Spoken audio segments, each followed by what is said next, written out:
Hello दोस्तों, स्वागत है आप सभी का आपके अपने यूट्यूब चैनल अभ्यास क्लासेस बाय आरके पे। आज हम देखने वाले हैं यूपी पुलिस कांस्टेबल के लिए जीके के कुछ बहुत इंपॉर्टेंट क्वेश्चंस जो कि आपके आने वाले यूपी पुलिस कांस्टेबल के एग्जाम के लिए बहुत ही ज़्यादा हेल्पफुल होने वाले हैं। तो इसे लास्ट तक पूरा जरूर देखिएगा। आइए स्टार्ट करते हैं और पहले क्वेश्चन को देखते हैं। तो जो हमारा पहला क्वेश्चन है, प्रसिद्ध वादक उस्ताद बिंदा खां द्वारा बजाया जाने वाला वाद्य यंत्र कौन सा है? तो इसका राइट आंसर क्या हो जाएगा? सारंगी। तो जो उस्ताद बिंदा खां जी हैं वो सारंगी से संबंधित हैं। इनके अलावा पंडित राम नारायण, ध्रुव घोष आदि भी सारंगी के लिए प्रसिद्ध हैं। अगला हमारा क्वेश्चन क्या है कि नेतृत्व का कौन सा सिद्धांत संपूर्ण व वैज्ञानिक माना जाता है? तो इसका राइट आंसर हो जाएगा बहुकारक का सिद्धांत। जो बहुकारक का सिद्धांत है वो कहता है कि किसी भी नेतृत्व के लिए बहुत से कारक जिम्मेदार होते हैं और ये जो सिद्धांत है ये संपूर्ण रूप से वैज्ञानिक माना जाता है। अगला क्वेश्चन क्या है हमारा, भारत का पहला ऐसा निर्माणाधीन हवाई अड्डा जहां कार्बन उत्सर्जन शुद्ध रूप से शून्य होगा, जिसका निर्माण कार्य 2024 तक पूरा किया जाएगा। तो इसका राइट आंसर क्या हो जाएगा? ऑप्शन नंबर बी, नोएडा अंतर्राष्ट्रीय अड्डा। ये जो है ये दुनिया का चौथा सबसे बड़ा अंतर्राष्ट्रीय अड्डा होगा और एशिया का सबसे बड़ा अंतर्राष्ट्रीय अड्डा होने वाला है। इसमें कार्बन उत्सर्जन जो है ये शुद्ध रूप से शून्य होगा। तो ये इसके बारे में बातें हैं। अगला क्वेश्चन हमारा क्या है कि भारतीय नौसेना में सर्वोच्च स्थान पर कौन सा कमीशन्ड अधिकारी होता है? तो इसका राइट आंसर क्या हो जाएगा? इसका राइट आंसर हो जाएगा ऑप्शन नंबर सी, एडमिरल जो है ये सबसे सर्वोच्च में होते हैं भारतीय नौसेना में। अगर मैं पूछूं कि भारतीय नौसेना का मुख्यालय कहाँ है, तो भारतीय नौसेना का मुख्यालय नई दिल्ली है। तो ध्यान रखना है, इसका राइट आंसर क्या हो जाएगा? ऑप्शन नंबर सी हो जाएगा। अगला क्वेश्चन देखते हैं, 15 से 17 दिसंबर 2021 के मध्य किस पड़ोसी देश के राष्ट्रपति अब्दुल हमीद के निमंत्रण पर भारत के राष्ट्रपति रामनाथ कोविंद ने राजकीय यात्रा की?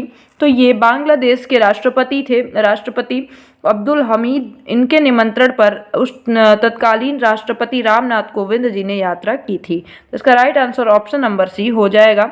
कब किया था? तो 15 से 17 दिसंबर 2021 में। अगला हमारा क्वेश्चन है कि सविनय अवज्ञा आंदोलन की शुरुआत के पहले वायसराय को गांधी जी का 11 सूत्री चेतावनी दिया गया था। इस चेतावनियों के संदर्भ में क्या सही है? तो इसका राइट आंसर क्या हो जाएगा? अगर इसकी हम बात करें तो ऑप्शन नंबर बी जो है दूसरा और तीसरा करेक्ट है। मतलब कि भू राजस्व में 50% की कमी करना और राजनैतिक कैदियों को रिहा करना, ये मांगे थी गांधी जी की। 11 सूत्री जो चेतावनी दी गई थी सविनय अवज्ञा आंदोलन शुरू करने से पहले, गांधी जी ने एक 11 सूत्री लेख जारी किया था। यंग इंडिया में ये प्रकाशित हुआ था और उन्होंने सरकार से कुछ मांगे की थी, जिसको उस टाइम के तत्कालीन सरकार ने उसको अस्वीकार कर दिया था। अगला क्वेश्चन क्या है कि दक्षिणी गोलार्ध में सबसे छोटा दिन कौन सा होता है, किस दिन होता है? तो इसका राइट आंसर क्या हो जाएगा? ऑप्शन नंबर बी, 21 जून को सबसे छोटा दिन होता है दक्षिणी गोलार्ध में। अगला क्वेश्चन है हमारा कि अनुसूचित जनजाति के संरक्षण के लिए एक क्षेत्र को अनुसूचित क्षेत्र के रूप में घोषणा करने की शक्ति किसके पास है? तो इसका राइट आंसर हो जाएगा ऑप्शन नंबर बी, भारत के राष्ट्रपति के पास इसका अधिकार है। तो इसका राइट आंसर क्या हो जाएगा? ऑप्शन नंबर बी हो जाएगा। और इसका उल्लेख किस में किया गया है? तो संविधान के 5वीं अनुसूची में इसका उल्लेख किया गया है। तो ऑप्शन नंबर बी करेक्ट है। तो देखते हैं अपने अगले क्वेश्चन को। अगला क्वेश्चन है हमारा, 30 नवंबर 2021 को फॉर्च्यून इंडिया द्वारा भारत की 50 सर्वाधिक प्रभावशाली महिलाओं की सूची जारी की गई है। इस सूची में प्रथम स्थान किस भारतीय महिला को प्राप्त हुआ है? तो इसका राइट आंसर क्या होगा? तो इसका राइट आंसर क्या हो जाएगा? निर्मला सीतारमण जी को पहला स्थान प्राप्त हुआ है। दूसरे स्थान पर नीता अंबानी जी हैं और तीसरे स्थान पर सौम्या स्वामीनाथन है। तो ऑप्शन नंबर डी इसका करेक्ट है। अगला क्वेश्चन देखते हैं, भारत के संविधान के किस अनुच्छेद के अधीन राज्यों के राज्यपाल को अध्यादेश जारी करने की शक्ति प्राप्त है? तो इसका राइट आंसर क्या होगा? ऑप्शन नंबर सी, जो अनुच्छेद 213 है, इसके अंतर्गत जो भी अनुच्छेद के अधीन राज्यों के जो राज्यपाल हैं उनको अध्यादेश जारी करने की शक्ति प्रदान की गई है। और आर्टिकल 213 के अधीन, आर्टिकल 213 के तहत ऐसा प्राप्त हुआ है। किसको? राज्यपाल को ये शक्ति है कि वो अध्यादेश जारी कर सकते हैं। अगला क्वेश्चन देखते हैं, अगला क्वेश्चन क्या है, निम्न में से कौन सी किताब सरोजनी नायडू द्वारा लिखित नहीं है? तो बात करें तो इसका राइट आंसर क्या हो जाएगा, ऑप्शन नंबर सी हो जाएगा। जो गोल्डन वर्ड है ये इनके द्वारा लिखित नहीं है, ये जो है ये ग्रीम ब्रदर्स के द्वारा लिखी गई है, ग्रीम ब्रदर्स के द्वारा ये किताब लिखी गई है, द गोल्डन वर्ड। बाकी अगर बात करें तो the broken wings, the golden threshold, the world of time, ये सभी सरोजनी नायडू जी के द्वारा लिखी गई है। अगला क्वेश्चन है हमारा, निम्नलिखित में से कौन सी मिश्रित खेती की प्रमुख विशेषता है? तो इसकी बात करें तो इसका राइट आंसर हो जाएगा ऑप्शन नंबर सी, पशुपालन और फसल उत्पादन दोनों जब एक साथ किया जाता है तो इसे मिश्रित खेती कहा जाता है। तो पशुपालन के साथ साथ खेती करना मिश्रित खेती कहा जाता है। अगला हमारा क्वेश्चन है, निम्नलिखित में से किस राज्य में बहिनी दरबार समाचार पत्र महिलाओं द्वारा और महिलाओं के लिए प्रकाशित होता है? तो बात करें तो बहिनी जो समाचार पत्र है, बहिनी दरबार जो समाचार पत्र है, ये एमपी का समाचार पत्र है। इसकी शुरुआत 2008 में की गई थी, ये भी ध्यान रखना है कि कब की गई थी, तो 2008 में इसकी शुरुआत की गई थी। भाषा इसकी थी जो वो लोकल भाषा वहाँ की बघेली बोली में इसको प्रकाशित किया जाता है। महिलाओं के द्वारा महिलाओं के लिए लिखा जाने वाला ये एक समाचार पत्र है। अगला क्वेश्चन है हमारा, किस सिख गुरु ने आदि ग्रंथ संकलित किया है? तो गुरु जो अर्जुन देव जी हैं, सी, ऑप्शन नंबर सी इसका करेक्ट है। गुरु अर्जुन देव जी के द्वारा जो आदि ग्रंथ है उसको संकलित किया गया है। ये जो सिख धर्म के 5वें गुरु हैं, इनकी अगर बात करें तो इन्होंने जो अमृतसर के हरमिंदर साहब जो है गुरुद्वारा है उसका निर्माण इन्होंने ही करवाया था। इन्होंने इनको जहांगीर जो था उस टाइम तत्कालीन मुगल शासक, उसने इन्हें फांसी की सज़ा सुना दी थी, मतलब फांसी दे दिया था।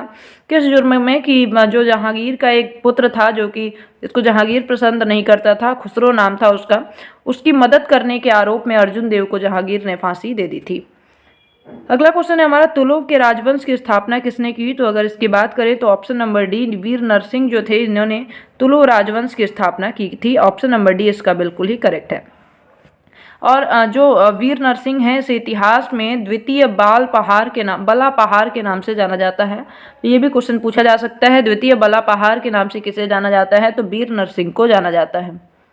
अगला हमारा क्वेश्चन है, पहली बार भारत पर आक्रमण करने वाला मुस्लिम शासक कौन था? तो पहली बार भारत पर आक्रमण करने वाला मोहम्मद बिन कासिम था। इसकी थोड़ी सी बात करें तो 712 ईस्वी में इसने दाहिर को पराजित किया था और सिंध पर विजय प्राप्त कर ली थी। तो अरबी शासक था ये, इसने 712 ईस्वी में आक्रमण किया और जो दाहिर थे राजा उनको इसने पराजित कर दिया था। अगला हमारा क्वेश्चन देखते हैं। अगला हमारा क्वेश्चन क्या है कि निम्न में से कौन सा उपवेद नहीं है? तो बात करें तो इसका राइट आंसर क्या हो जाएगा? ऑप्शन नंबर डी, योग वेद है जो ये उपवेद नहीं है, बाकी सभी उपवेद हैं। तो ध्यान रखना है इसका राइट आंसर योग वेद उपवेद नहीं है। अगला क्वेश्चन देखते हैं। अगला हमारा 9 दिसंबर 2021 को केंद्रीय पर्यावरण वन और जलवायु परिवर्तन मंत्रालय द्वारा जारी सूचना के अनुसार किस राज्य या संघ शासित प्रदेश में स्थित मानव निर्मित हैदरपुर आर्द्रभूमि को भारत का 47वां रामसर साइट और अंतर्राष्ट्रीय स्तर पर 2463वीं रामसर स्थल के रूप में नामित किया गया है? तो वो कौन सा साइट है? तो इसकी बात करें तो इसका राइट आंसर हो जाएगा ऑप्शन नंबर सी, उत्तर प्रदेश राज्य का। आइए अगला क्वेश्चन देखते हैं। अगला क्वेश्चन है हमारा कि निम्नलिखित देशों में से किस एक के देशों में भूमध्य रेखा गुजरती है? अगर बात करें तो भूमध्य रेखा जो है कुल 13 देशों से होकर के गुजरती है। इस ऑप्शन में अगर बात करें तो option number B, Colombia, Kenya और इंडोनेशिया भी इन 13 देशों में शामिल हैं। इसका राइट आंसर क्या हो जाएगा? ऑप्शन नंबर बी हो जाएगा। अगला हमारा हेमिस गोम्पा नामक मठ कहाँ पर स्थित है? तो इसकी बात करें अगर तो हेमिस गोम्पा नामक जो मठ है ये लद्दाख में स्थित है, लद्दाख में ये स्थित है और ये तिब्बती स्थापत्य कला में निर्मित हुई है। तो तिब्बती स्थापत्य जो शैली है उसमें निर्मित ये एक मठ है जो कि लद्दाख में स्थित है। अगला हमारा क्वेश्चन क्या है कि 14 दिसंबर 2021 को sports journalist federation of India द्वारा किसे स्पोर्ट्समैन ऑफ द ईयर 2021 पुरस्कार प्रदान किया गया था या घोषणा की गई थी? तो बात करें तो नीरज चोपड़ा जी जो हैं इनको ये पुरस्कार से सम्मानित किया गया। अगर इसकी बात करें तो टोक्यो ओलंपिक में इन्होंने पहला गोल्ड जीता था। किस में? तो जेवलिन थ्रो मतलब भाला फेंक में इन्होंने पहला गोल्ड जीता था। अगला क्वेश्चन देखते हैं कि भारत में काजू का प्रथम परिचय किन लोगों ने कराया? तो बात करें तो पुर्तगाली जो थे इन्होंने भारत में सबसे पहले काजू का परिचय कराया था। सबसे पहले जो वास्को डी गामा था वो भारत जब आया तो वो एक पुर्तगाली नाविक था, पुर्तगाल का रहने वाला था और धीरे धीरे पुर्तगाली भारत में आने लगे और सबसे पहले आने वाले भी पुर्तगाली थे और सबसे बाद में जाने वाले भी पुर्तगाली ही थे। तो अगर बात करें तो भारत में तंबाकू, मूंगफली, आलू का, लाल मिर्च और अगर बात करें टमाटर, शकरकंद, चीकू, कागज, इन काजू, इन सभी का जो परिचय कराने वाले थे वो पुर्तगाली ही थे। यही भारत में पहली बार इसे यूज किए थे। और बात करें अगर तो जो पहली बार प्रिंटिंग प्रेस का उपयोग भी किया गया वो भी पुर्तगालियों के द्वारा ही किया गया था भारत में। बात करें अगला क्वेश्चन, तो अगला क्वेश्चन क्या है हमारा, किस भारतीय राष्ट्रपति ने आयरिश स्वतंत्रता संग्राम में भाग लिया और इसके लिए जेल भी गए? तो बीवी गिरी जी थे। बीवी गिरी जी थे जिन्होंने भारतीय स्वतंत्रता संग्राम में या आयरलैंड में पढ़ाई करने गए थे, परंतु ये ब्रिटेन के विपक्ष में कुछ लोग वहाँ आंदोलन कर रहे थे, उसमें ये शामिल हो गए और इसकी वजह से इन्हें आयरलैंड से बाहर भेज दिया गया, आयरलैंड से बाहर निकाल दिया गया। और ये कौन थे, तो भारत में इनकी अगर बात करें तो भारत में ये कौन थे, चौथे नंबर के राष्ट्रपति थे बीवी गिरी जी। तो इसका right answer option number A हो जाएगा। अगला क्वेश्चन है हमारा, विश्व पर्यावरण दिवस कब मनाया जाता है? तो इसका राइट आंसर क्या हो जाएगा, ऑप्शन नंबर डी, 5 जून को। 5 जून को विश्व पर्यावरण दिवस मनाया जाता है। तो 1972 में स्वीडन में पहला पर्यावरण सम्मेलन हुआ जिसमें 114 देश शामिल हुए थे और यहीं पे UNEP, United Nation Environmental Programme का भी गठन किया गया था। तो बात करें तो 5 जून को ये निर्णय लिया गया कि विश्व पर्यावरण दिवस के रूप में मनाया जाएगा। अगला हमारा क्वेश्चन है, दिसंबर 2021 में भारत की अमूर्त सांस्कृतिक विरासत में किसको यूनेस्को के द्वारा अंतर्राष्ट्रीय सांस्कृतिक विरासत की सूची में शामिल किया गया है? तो इसकी बात करें तो ऑप्शन नंबर सी करेक्ट है। कोलकाता का जो दुर्गा पूजा है इसको अंतर्राष्ट्रीय सांस्कृतिक विरासत की सूची में शामिल किया गया है। अगला हमारा क्वेश्चन है, भारतीय संविधान सभा में कुल कितनी महिला सदस्य थीं? तो इसकी अगर बात करें तो ऑप्शन नंबर सी करेक्ट है। कुल 15 महिला सदस्य थी जो संविधान सभा में भाग ली थी। तो इसका right answer option number C हो जाएगा। अगला क्वेश्चन है, उत्तर प्रदेश में शेर सफारी स्थित है। तो शेर सफारी कहाँ स्थित है? तो ऑप्शन नंबर डी, इटावा में। इटावा में शेर सफारी स्थित है। अगला हमारा क्वेश्चन है, प्रसिद्ध चरकुला नृत्य संबंधित है। तो बात करें चरकुला नृत्य की तो ये उत्तर प्रदेश की ब्रजभूमि से संबंधित है। तो ऑप्शन नंबर सी इसमें ये करेक्ट है। अगला क्वेश्चन है हमारा, निम्नलिखित में से कौन सा भारतीय अर्थव्यवस्था का प्राथमिक क्षेत्र है? तो हम बात करें तो प्राथमिक क्षेत्र जो कि मुख्य स्रोत है भारत का, कृषि है।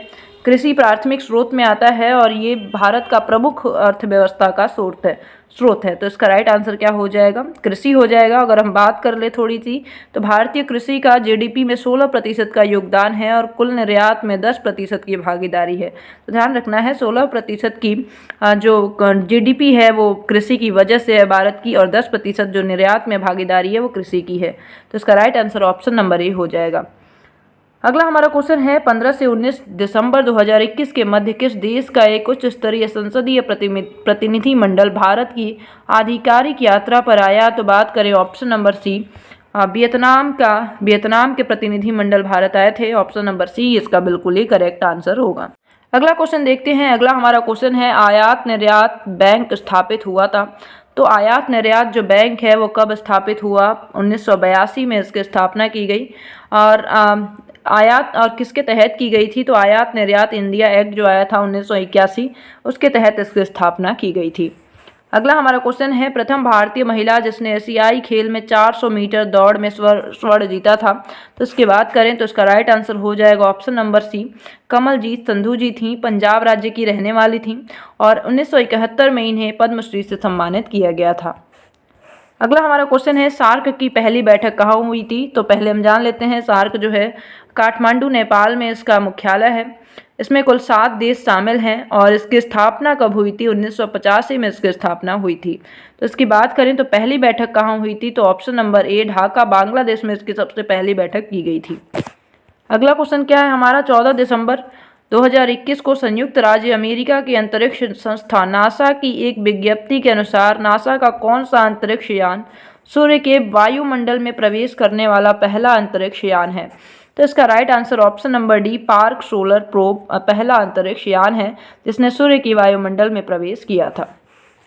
अगला हमारा क्वेश्चन क्या है, 16 दिसंबर 2021 को रक्षा मंत्री राजनाथ सिंह द्वारा भौगोलिक सूचना तंत्र पर आधारित स्वचालित जलापूर्ति प्रणाली का शुभारंभ किया गया। इस प्रणाली का उद्देश्य कहाँ के रहने वाले निवासियों को त्वरित गति से शुद्ध पानी की उपलब्धता सुनिश्चित कराना है। तो इसका राइट आंसर क्या हो जाएगा? ऑप्शन नंबर सी, छावनी क्षेत्र को। नेक्स्ट है हमारा लौह और रक्त की नीति किसने अपनाई थी?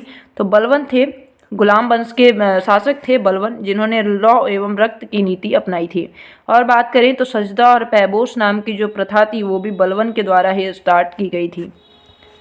अगला क्वेश्चन है हमारा, टीपू सुल्तान कहाँ के शासक थे? तो टीपू सुल्तान जो थे वो कहाँ के शासक थे? तो इनकी बात करें तो ऑप्शन नंबर सी, मैसूर के शासक थे ये। इनकी मृत्यु जो थी वो चतुर्थ आंग्ल मैसूर युद्ध में हो गई थी।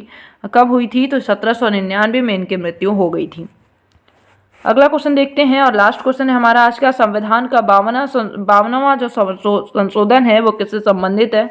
इसका राइट आंसर हो जाएगा ऑप्शन नंबर ए, दल बदल जो कानून है उससे संबंधित है 52वां संशोधन। तो ये हैं हमारे आज के कुछ बहुत इंपॉर्टेंट क्वेश्चंस।